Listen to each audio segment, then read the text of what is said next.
সবাইকে স্বাগতম জানাচ্ছি। এসএসসি গণিত বিষয়ের সেট অফ ফাংশন অধ্যায়ের কুমিল্লা বোর্ড 2024 সালে যে প্রশ্নটি এসেছিল সেটি সমাধান করব। তো এই প্রশ্নের মধ্যে দুইটি উদ্দীপক দেওয়া আছে, একটা অন্বয় সম্পর্কিত আর একটা ফাংশন সম্পর্কিত দেওয়া আছে। তো প্রথমটা হচ্ছে যে একটা সেট দেওয়া আছে, যে সেটকে এখানে সেট গঠন পদ্ধতি প্রকাশ করতে হবে। আর একটা আছে যে এখানে একটা অন্বয় দেওয়া আছে, সে অন্যকে তালিকা পদ্ধতি প্রকাশ করতে হবে এবং ডোম আর নির্ণয় করতে হবে এবং এই ফাংশন থেকে এটা প্রমাণ করতে হবে। তো প্রথমত ক নাম্বারটা সমাধান করি। তো ক নাম্বারটা এখানে বলেছে যে সেটটিকে মানে এ সেটটিকে তালিকা পদ্ধতিতে প্রকাশ করো। তো আমরা জানি যে সেটকে দুইভাবে প্রকাশ করা যায়, একটা হচ্ছে তালিকা পদ্ধতি আর একটা হচ্ছে সেট গঠন পদ্ধতি। তো তালিকা পদ্ধতিতে সেটের উপাদানগুলো এখানে সরাসরি দেওয়া থাকে এবং সেটের উপাদানগুলো সেকেন্ড ব্র্যাকেটের ভিতরে কমা কমা দিয়ে লিখতে হয়। আর সেট গঠন পদ্ধতি হচ্ছে সেটের উপাদানটা সরাসরি দেওয়া থাকে না, তবে কিছু বৈশিষ্ট্য এবং শর্তের কথা বলা থাকে।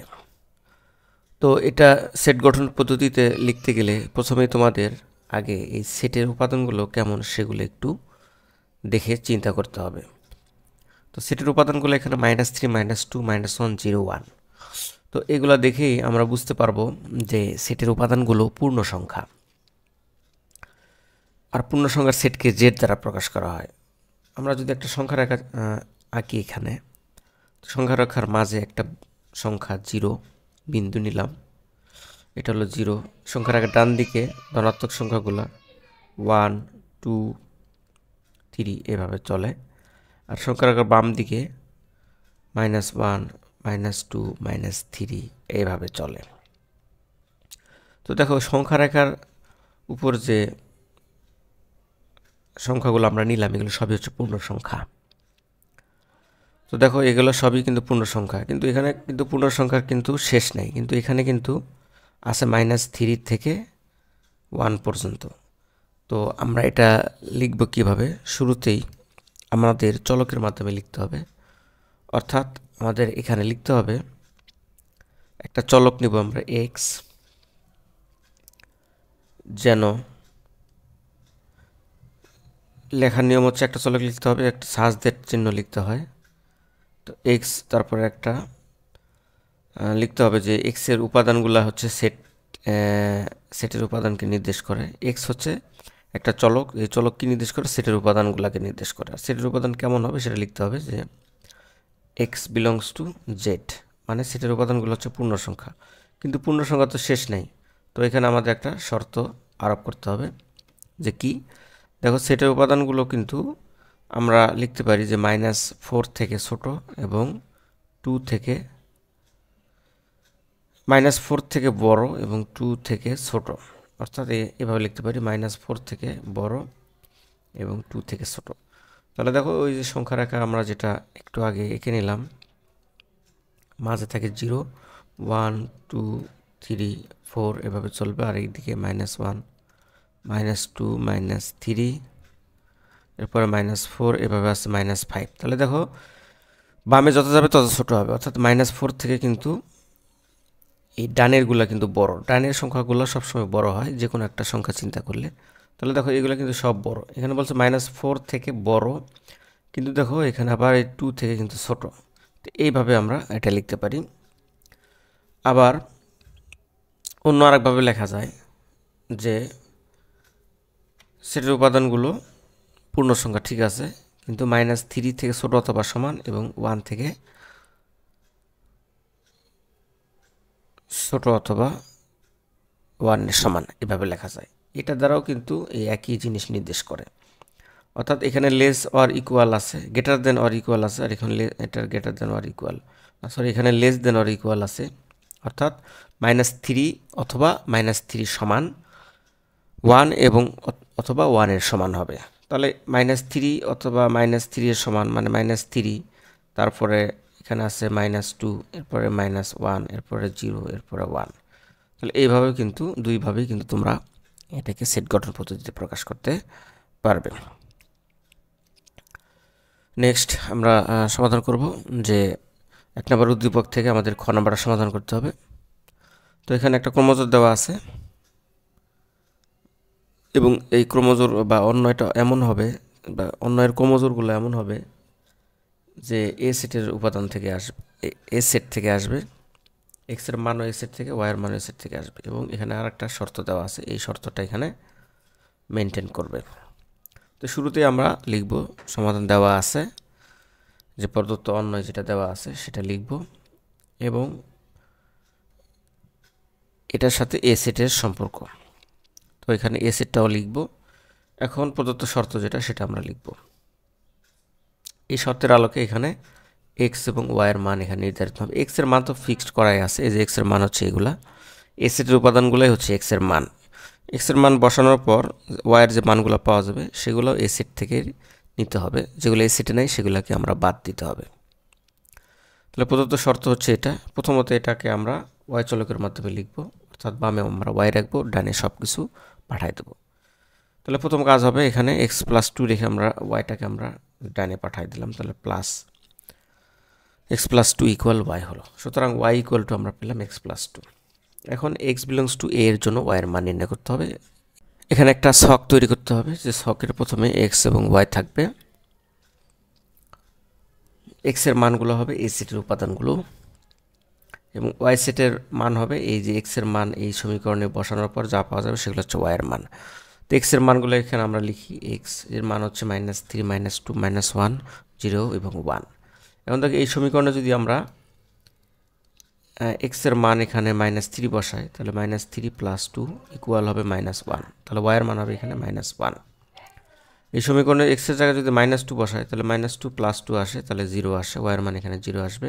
যদি -1 বসাই অর্থাৎ ওয়াই ইকুয়াল টু, তাহলে -1 + 2, তাহলে এখানে ক্যালকুলেশন করলে 1 আসে। এরপর যদি 0 বসাই তাহলে 2 আসে, 1 বসালে এখানে 3 আসে। এখন আমাদের দেখতে হবে যে এই যে এক্স এর সাপেক্ষে যে মানগুলো আমরা ওয়াই এর মান পেলাম সেই মানগুলা এ সেটে আছে কি না। তাহলে দেখো এখানে নাই কি কি, তাহলে দেখো এ সেটে কিন্তু এই যে 2 নাই, এ সেটে কিন্তু 2 নাই এবং 3ও নাই। তাহলে এই দুটা মান কিন্তু এ সেটে নাই। তার মানে এই দুটা মান দ্বারা, এই এক্স এর মান এবং ওয়াই এর মান দ্বারা যে ক্রমজোটটা, যেখানে 0, 2, 1, 3, এটা কিন্তু ক্রমজোড়টা সম্ভব না। তো যে মানগুলো এই সেটে নাই, যেহেতু এখানে প্রথমে বলেই দিছে যে সেটের যে শর্ত যে এক্স বিলংস টু এ হবে, ওয়াই বিলংস টু এ হবে, অর্থাৎ এক্স এর মানগুলো এ সেট থেকে আসবে, ওয়াই এর মানগুলো এ সেট থেকে আসবে। যেহেতু এখানে এক্স এর মানগুলো এই সমীকরণে বসানোর পর ওয়াই এর যে মানগুলো পাওয়া গেছে সেখান থেকে 2 আর 3 এই সেটে নাই, তো সুতরাং এই সেটের যে মানগুলা নাই সেগুলোর দ্বারা ক্রমজোড়গুলো সম্ভব হবে না। তো আমরা এভাবে লিখবো যে লেখার নিয়ম যেটা, যেহেতু এই যে 2 আর 3 ডাজ নট বিলংস টু এ, অর্থাৎ 2 এবং 3 এই সেটের সদস্য নয়, সুতরাং এই দুটা ক্রমজোড়গুলো এই অন্যয়ের ভিতরে অন্তর্ভুক্ত হবে না। তাহলে এই দুটা জোড়া বাদে আমরা যে জোড়াগুলো পাবো, অর্থাৎ এই যে -3, -1, -2, 0, -1, 1, তো এগুলো নিয়ে যে ক্রমজোড়গুলো পাবো তার সেটকেই আমাদের এই যে অন্যয় বলা হবে এবং ডোমেন হবে যে প্রথম উপাদানগুলো, অর্থাৎ এই যে অন্যটা আমরা পেলাম সেটার প্রথম উপাদানগুলো নিয়ে গঠিত সেটকে অন্যয় বলবো, -3, -2, -1। তো এটাই হচ্ছে অ্যান্সার। তো আশা করি তোমরা বুঝতে পেরেছো। এরপরে আমরা ক নম্বরটা করব 2 নম্বর উদ্দীপক থেকে। দেখাও যে f of x square equal f of x to the power -2, মানে প্রথমত এই যে ফাংশনটা, সেই ফাংশনে x এর পরিবর্তে x স্কোয়ার বসাতে হবে এবং x টু দি পাওয়ার -2 বসাতে হবে। বসালে দুই পক্ষ যদি একই হয় তাহলে এটা আমাদের প্রমাণ হবে। তো এখানে প্রদত্ত ফাংশন হচ্ছে f of x equal to 1 + x cube plus x to the power 6 divided by x cube. তো প্রথমত আমরা লেফট হ্যান্ড সাইড লিখব, যে লেফট হ্যান্ড সাইড এখানে f of x স্কোয়ার, অর্থাৎ এই ফাংশনে আমরা x এর জায়গায় এখানে x স্কোয়ার বসাবো। পরের লাইনে দেখো এই যে x এর পরিবর্তে আমরা x স্কোয়ার লিখছি আর তার পাওয়ার এখানে x কিউব। তো এখানে x স্কোয়ার, x তার পাওয়ার হচ্ছে 6 এবং নিচে হলো x স্কোয়ার তার পাওয়ার হলো 3। এখন পাওয়ারের পরে গুণ হয়, পরের লাইনে হবে 1 প্লাস এই যে 3 দুগুণে 6 এবং x 6 দুগুণে 12 আর নিচে 3 দুগুণে 6। তো এটা হচ্ছে লেফট হ্যান্ড সাইডের কাজ এইটুকুই এবং রাইট হ্যান্ড সাইডে আমাদের এই মানটাই বের করতে হবে।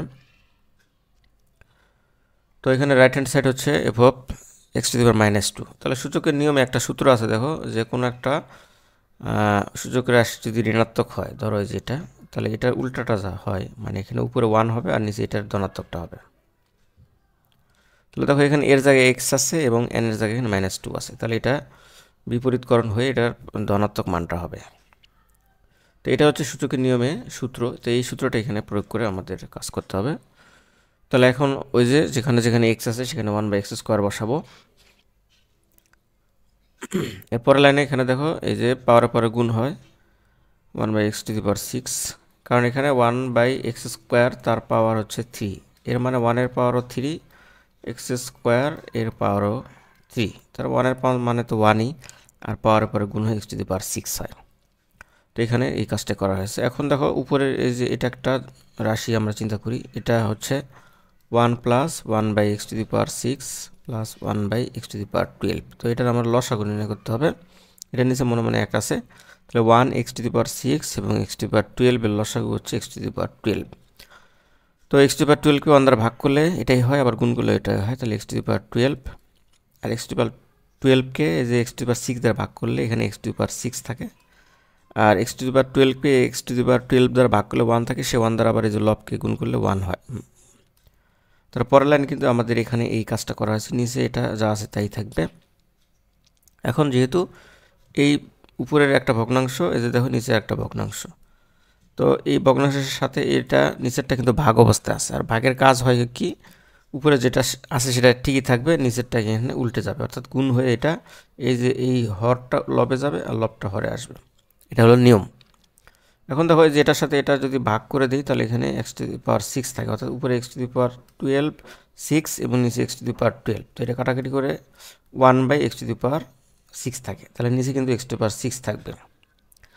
তাহলে দেখো আমাদের একটু সাজিয়ে নিলেই কিন্তু হয়ে যায়, এখানে উপরে যা আছে এখানে উপরে তাই আছে, তো সুতরাং আমরা এটা সমান এটা লিখতে পারি।